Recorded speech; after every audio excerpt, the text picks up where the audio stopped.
grand final week is upon us in the Ballarat Football League, and we've got the big derby, Darling and Bacchus Marsh. And it's obviously only days away, and first of all we'll go to the reigning premiership coach, Travis Hodgson.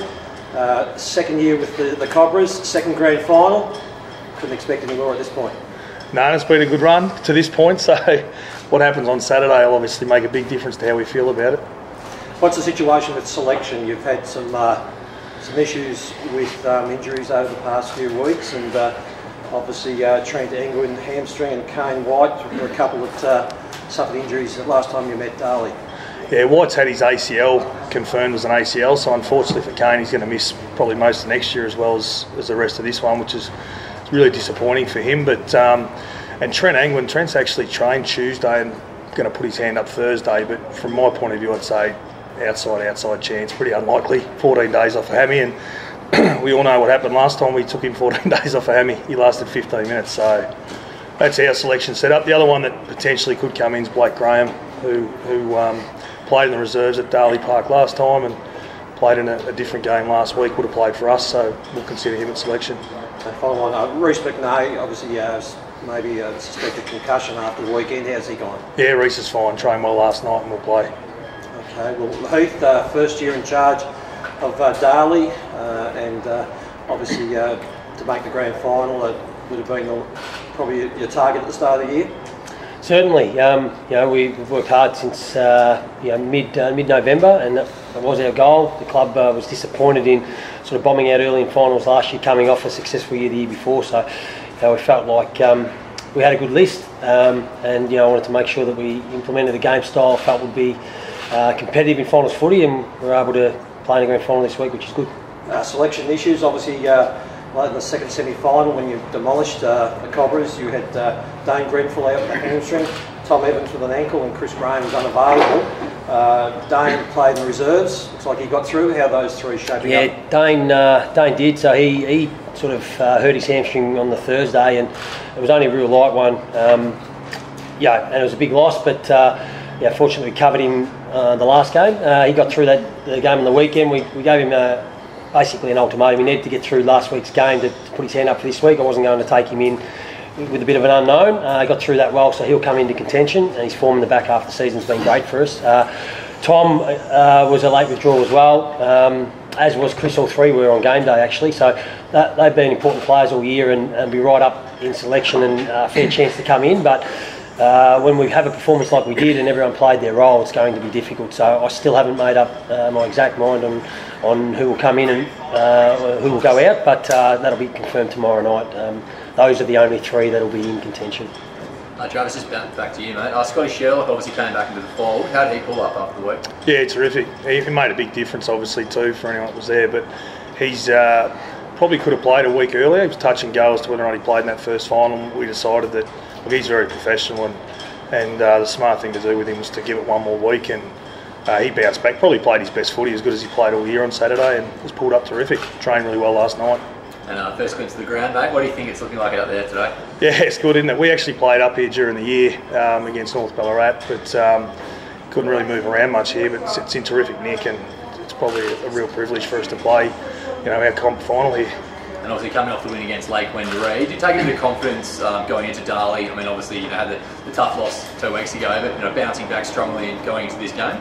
Yeah, we do, probably from a psychological point of view. I think from a form point of view, I expect Darley to be a lot harder to beat on Saturday than the Lakers were. No disrespect to them, but I think the fact that we've been able to recover and play really good footy 7 days after the debacle down there is probably a good result, and I probably saw it coming. I think the guys were really good from the Tuesday onwards, and I think we're back to our best. Heath, just jumping in, mate. So Brian Graham obviously been fantastic for you guys all year. How more obviously are you going to be this week? Oh yeah, he's a class player.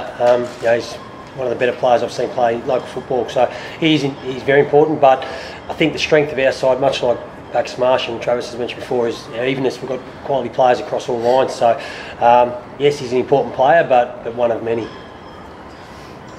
We've got two premiership captains with us who will be leading the team the weekend. Shane from 2 years ago and Tyson from last year. First of all to you, Shane. Obviously the you win the flag, the disappointment of last year. Is that a spur to taste again that ultimate success? Yeah, definitely. Like Scotto was saying, at the end of last year, it was a bitter taste. We knew we had a side to compete a lot better than we did. Beat out in the first final, and the boys came back, started pre-season, and like you said before, that was their goal. To obviously playing the big dance and have a win. So one more obstacle to get. What's been the difference this year, apart from the new coach, and you've got an influx of class players at the top end of the team? Yeah. What's been the difference between last year's disappointment when the team fell away? I think the depth is a big one. We had a few injuries last year, and our twos just couldn't cover it. Our twos were undefeated for about 12 or 13 rounds. They're in the grand final. I think we've had 38, 39 blokes run through the ones this year. And obviously you can see with the two grades playing in the grand final that I think that's the biggest improvement from last year. Tyson, this time last year, perhaps may have been pinching yourself a little bit after such a long career. And finally you were in a grand final. I mean, you've been to the first step, finals after more than a decade, then a grand final, and then a premiership. Is it the same feeling this year, or you've been there, you've been to the top of the mountain? Is it you're just as hungry? You're right. Last year was pretty good. It was a dream, really, the way it went through. But I think it makes you hungrier. Now that you've tasted it, you want to get there again, and nothing can replicate that feeling of winning a flag. So we're very determined to get there again, and really looking forward to Saturday. How do you bounce back from that loss a couple of weeks ago? Obviously, it was on Darley's patch. It'll be a neutral venue this time. It's going to be a great atmosphere. There's no doubt about that. Any grand final is. Yep. So, how do you bounce back from a 98-point loss in 2 weeks? We just got to bring the heat, really. Intensity around the ball, and there's no tomorrow after the weekend. So we can't save ourselves, can't leave anything out there. We just got to give it everything we've got. Just back to Coach. For a couple of Yep. Apart from the finals, in the home and home game, Darley had a very convincing win first up. Yep. Followed up by you guys having a fairly convincing win at Mattingly. And as David said, neutral ground. It's going to throw an entirely new structure to the game with this week, because there's not going to be an advantage for either side. And I would imagine this joint's going to be absolutely packed. Yeah, I think it makes a difference. I think we played Darley at Darley Park 10 times. They win most of them, and I'd like to think we'd have the upper hand at Mattingly. So I don't think it's any coincidence the results have gone that way with the home game. I don't think there's much between the two sides, and I think a neutral venue does throw up something different. I think it's good from our point of view. I'm happy playing here. And the other thing, 15 was Darley with the flag, 16 was you guys. This year, one of the teams are going to have 2 out of 3, or one's going to be back to back. Is there something in the water down at Darley or is it just one of those things? New coming back, obviously been Darley, following Darley from afar, being my junior club. Noticed Backer Smash many years ago. I think it's just a credit and a testament to both clubs. I've seen Backer Smash put a lot of work into their junior development, as have Darley in their coaching, and it's starting to pay dividends now. And it's been a lot of work sort of behind the scenes from many people at both clubs to put the clubs into this position at the moment. So it hasn't been by any means a fluke or overnight by both clubs, and I think it's just reward for all the work from both clubs. Just back to the coaches if I can. Obviously, reserves both gone really well as well. What's it like having them as well to sort of push and train with the group as well? Great.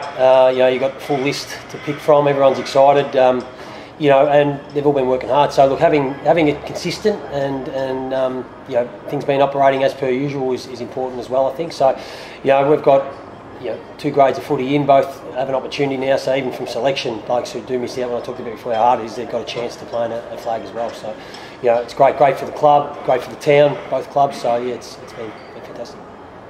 You've had a couple of setbacks, Travis, in the recent weeks with injury and suspension, and you spoke at the Henderson Medal the other night and said that even without the suspended Jarrah Maximo, who's your leading goal kicker, that you feel that the forward line maybe is a little bit better balanced.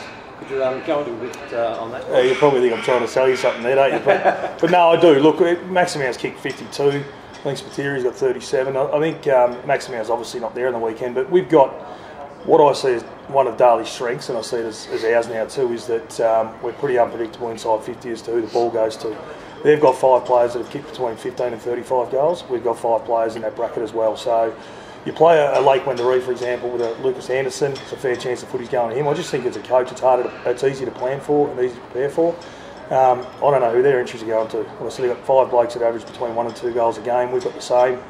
I'd like to think that any one of our forwards is good enough to win one-on-ones given the opportunity. So I just think it's harder to coach against being unpredictable. And Maximow's there, the ball goes to him 80% of the time. Okay, Shane, just going back, the fact that this year there's been a resurrection of the club, and obviously it's been pretty exciting. Tell us about the arrival of Heath Scotland there beside you. What's he meant to the team as a coach and a leader, and probably a player that young guys that have grown up and come through the ranks at Darley have looked up to from afar? Yeah. What a game, be nice again. Yeah. From the start, just the buzz, the respect he demands. So from the first session when he addressed the boys, there was no 50-50s where the blokes were going to walk out. Everyone was signed and sealed, ready for the big year. Throughout the season, most professional coach I've ever had, just the work he puts in outside of it. 3 times a week before Christmas, and he's been good for the club. It's good. Like it again. Yeah. Tyson, just a final one to you. There's been a few changes. You've had a fairly stable team, but there's been some new players come in. But the stability of the team, I think there'll be 16 players out there at the weekend that played in last year's premiership. How important has that been to this year's campaign? Yeah, I think it is important. Obviously, last year they tasted it. It's a big week leading up to it, so you think about it and you try not to think about it. So they've been exposed to that now. But I'm pretty confident in the guys. We've got a really mature group, even though our average age might be young. Really mature heads, and just a good group of guys, and I'm looking forward to running out with them.